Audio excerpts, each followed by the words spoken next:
It has been an interesting week for the Birds as well as the NFC East division as things are heating up with preseason continuing on.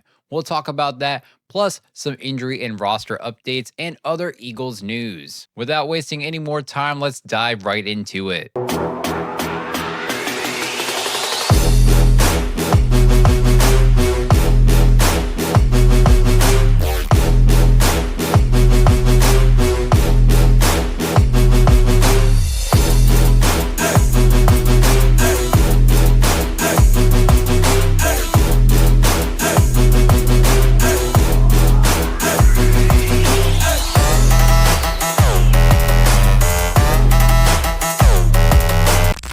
What's up, y'all, and welcome to Second and 15, a Philadelphia Eagles fan podcast powered by Old City Sports Network, the best network for all your Philadelphia sports needs. This is your host, Michael Roscoe. All right, y'all, before we recap the events of the past week, we're going to talk about an upcoming event, and that is the Eagles' first preseason game, y'all. The Birds will host the Cincinnati Bengals tonight at 7:30 Eastern Time. Now, it's likely for the Birds that once again we won't see the starters out on the field, especially with some of them dealing with mild injuries. However, it has been reported that the Bengals will play their starters for, quote, several series, according to Bengals head coach Zach Taylor.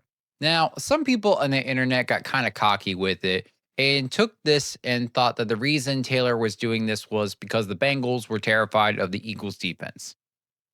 However, the reality of the situation is that Cincinnati wants to get their starters, quote, acclimated to game speed prior to week 1, which that makes sense to me, y'all. Whether they were afraid of our defense or not is not necessarily relevant, especially if we're not going to be playing our starters.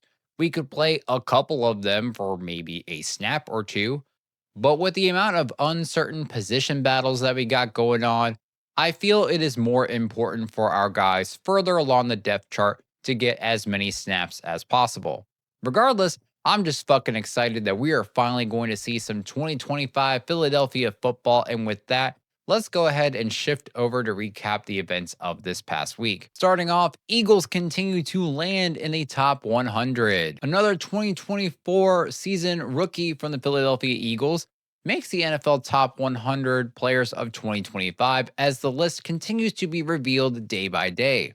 This time it was cornerback Quinyon Mitchell making his debut, landing at the number 49 spot overall. Mitchell was drafted 22nd overall by the Eagles in the 2024 NFL Draft, and he immediately landed the starting corner role opposite of Darius Slay and has had a near flawless rookie season. Between the regular season and the postseason, Mitchell has logged 60 total tackles, 16 pass deflections, and 2 interceptions. His 12 regular season pass deflections were just one below his counterpart, Darius Slay. Mitchell allowed an average of only 1.5 yards after catch against receivers, which are the fewest allowed by any corner with at least 30 targets, with All-Pro Pat Surtain coming in second with 1.9 yards. Quinyon locked down Commanders wide receiver Terry McLaurin so hard that he had 0 targets in an entire game. Not 0 catches, 0 targets. Imagine not being able to pass your number 1 wide receiver because for the entire game, he's just absolutely locked the fuck up.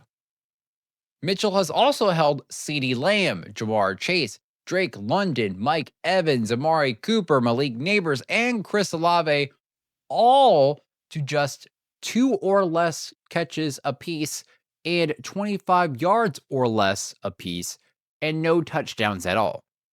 They call him Quinyanimo Bay for a fucking reason, y'all. The dude is an absolute menace to wide receivers everywhere. Congrats, Quinyon, on your top 100 debut. All right, shifting over to NFC East events. So, since the last episode, there were 2 wild events that occurred not with the Eagles, but with some NFC East foes. First, over in Washington, Commanders wide receiver Terry McLaurin, after a lengthy dispute related to a contract extension, officially requested a trade from the team. McLaurin showed up to training camp a few days late compared to the veterans, and he skipped mandatory minicamp as well, according to Sports Illustrated. Washington had a great 2024 season. I'm not going to lie to y'all about that, especially with their hardships over the years. But it's safe to say, outside of Jaden Daniels, Terry McLaurin is the best offensive weapon for Washington, with the second best coming not even close, y'all. The all-pro wide receiver could command as high as $33 million a year, and it's not clear if Washington is close to coming up with any type of deal or agreement like that so far. Now you go to the middle of the country over in Dallas, Texas. Cowboys all-pro edge rusher Micah Parsons has also officially requested a trade from his team after a lengthy contract battle of his own, saying, quote, "I no longer want to be here." Not only did he request a trade, he publicly admitted he no longer wants any part of Jerry Jones or the Dallas Cowboys. It doesn't help Micah that Jerry Jones is just stubborn and older than dinosaur shit, and it's becoming increasingly more clear that he does not give a shit about paying his players. Needless to say, both of these teams are on the struggle bus, while the Eagles, we're over here Jay chillin' because Howie Roseman gives a fuck about his players. Now, it is very, very unlikely that one, either of these teams will give those players away in a trade, or two, that those players will get traded out of the division, and it is pretty much damn near impossible that the Eagles would get either McLaurin or Parsons in some type of trade. But honestly, that would be the steal of the century if he managed to get one of those. But I mean, with Micah Parsons, at least, I feel like he low-key wants to be an Eagle, y'all. I mean, he did show up to an NBA game in a 76ers jersey. He played at Penn State. He's got Pennsylvania ties. Is it a stretch? Sure, but it makes sense. Anyways, even if both teams retained their players, it's still not going to be a good look for them in the long run, because it shows other players across the league that if they get drafted to Washington or Dallas, or they're looking for another team in free agency and they see Washington or Dallas calling them up on the phone, they're going to have a hard time getting contracts if they land on those teams, and definitely contracts that they feel like they deserve.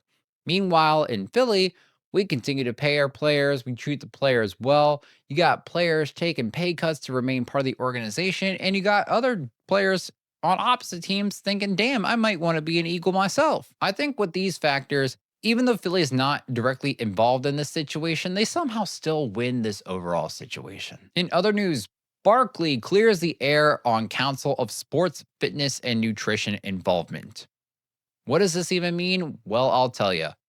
So it was reported that President Donald Trump was trying to bring back the presidential fitness test by organizing a council of sports, fitness, and nutrition, with some prolific athletes being named to the council, such as Chiefs kicker Harrison Butker, 49ers edge rusher Nick Bosa, and former All-Pro Super Bowl champion and outside linebacker for the New York Giants, Lawrence Taylor. It was originally reported that Eagles running back Saquon Barkley would also be a part of this council. However, Monday earlier this week, Barkley publicly disputed the initial press release claim. He had stated that he is not a member of the council and was, quote, shocked that his name was even mentioned, considering he declined the invitation to the council, stating it wasn't something that he felt he could take on.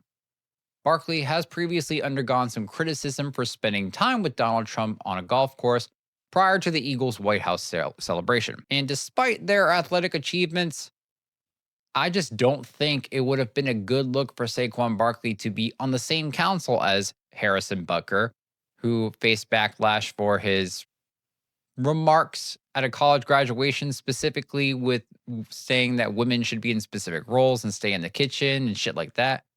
Or to be on a council with Nick Bosa, who's got multiple instances of accusations of racism, or with Lawrence Taylor, who's now a registered sex offender after being found guilty of committing statutory with an underage girl back in like 2010 or something like that. Needless to say, Barkley dodged a bullet with that one. All right, y'all, we got some injury updates. So it was reported earlier in the week that our wide receiver one, A.J. Brown, had suffered some type of hamstring injury, while our linebacker one, Zach Bond, continues to miss practice with back issues. And these are just two of the various injuries that we've seen in camp, such as Cam Jurgens with a back issue, Montrell Williams with a hamstring injury, Terrace Marshall with a leg injury, Andrew Akubo with a shoulder injury, Mac Williams with an injury of his own, and so on and so forth. But a lot of these guys have returned to practice either as limited or full participants. And for guys like AJ Brown and Zach Bond, they're still out on the sideline, even though they're not practicing. They're appearing to be in good spirits, and it looks like they're just taking things with extreme caution, which makes a lot of sense for them. They're not in any danger of losing their roster spots, and there's no reason for them to push hard too quickly. However, one of these injuries has prompted a couple roster moves, which leads me into the final topic of tonight, which is roster moves. So starting off these roster moves, Eagles' newest long snapper, Charlie Hewlett, apparently suffered a neck injury, which honestly, I don't know how a long snapper gets injured, but hey, I guess it happens. And he has been a limited participant as practice, but with the Eagles' first preseason game occurring later today, the Eagles have signed long snapper Christian Johnstone. But to make room for him, the Eagles waived defensive back BJ Mays. Johnstone joins the Eagles as an undrafted free agent out of Appalachian State. And at first, I was thinking, okay, his tenure here is going to be really, really short, especially considering Hewlett was only a limited participant in camp. However, after doing a little researching, this is Hewlett's second injury because last season he faced a rib injury, which led him to miss 12 games. Like, bro, what is happening to this guy? You rarely see long snappers getting injured to begin with. Now we have one who suffered two relatively significant injuries in less than a year. This could be a cause for concern within the Birds special team later down the road. If Hewlett isn't good to go or this neck injury is more significant than originally anticipated, this could be a positive situation for Johnstone to make the team, permanent, basically. I mean, Johnstone is a rookie and Charlie Hewlett is an 11th year veteran. He's like 35 or 36 or something. So who knows? Maybe Johnstone could be our long-term long snapper for the foreseeable future. Who knows? And finally, to cap off this week's episode, the latest roster move was actually a trade. The Eagles traded away defensive tackle Thomas Booker IV to the Las Vegas Raiders in exchange for cornerback Jacorian Bennett. Bennett was a fourth-round pick out of the University of Maryland, I think in 2022 or 2023, something like that. And while he was the Raiders' best corner out on the field when he was out on the field, he only played 10 games because he was unable to stay healthy through the year. And to me, this is an interesting signing because a lot of us know that the cornerback battle opposite of Quinyon Mitchell for the starting position between Keely Ringo and Adoree Jackson, it hasn't been as consistent as fans had hoped it would be.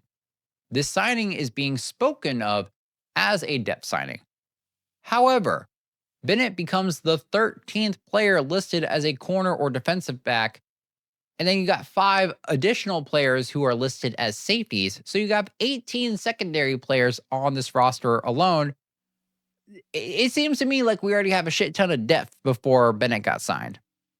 So to me, this looks like a competition signing.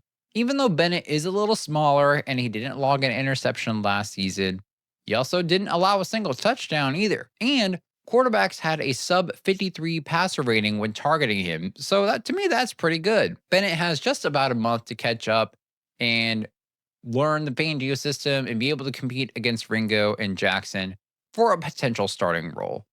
And hopefully, if he remains on the team after the signing, hopefully he can get a jersey number change because that number 49 on a cornerback, that's just ass, y'all. All right, y'all, that is it for this week's episode. Thank you all for joining us. Don't forget to like, subscribe, and follow on YouTube, X, Instagram, Facebook, and TikTok by searching at Second and 15 or by the full name, Second and 15, a Philadelphia Eagles fan podcast. You can also find the audio for each and every single episode releasing Thursday mornings on Spotify, Apple Podcasts, Amazon Music, Player FM, Pocket Casts, or wherever you get your podcasts, with the video uploading to YouTube later that same day. This episode, Second and 15, and Old City Sports Network are brought to you by SeatGeek. Download the app on your smartphone or head on over to SeatGeek.com and use our promo code Old City Sports Network, all one word, for $20 off of your first purchase. Whether you're trying to catch the next game or see your favorite musician live in concert, head on over to SeatGeek.com for all of your entertainment needs. Once again, thanks y'all for joining in. This is Second and 15, a Philadelphia Eagles fan podcast powered by Old City Sports Network. We will see you all next week. Don't forget to stay fly like an eagle. And as always, go Birds.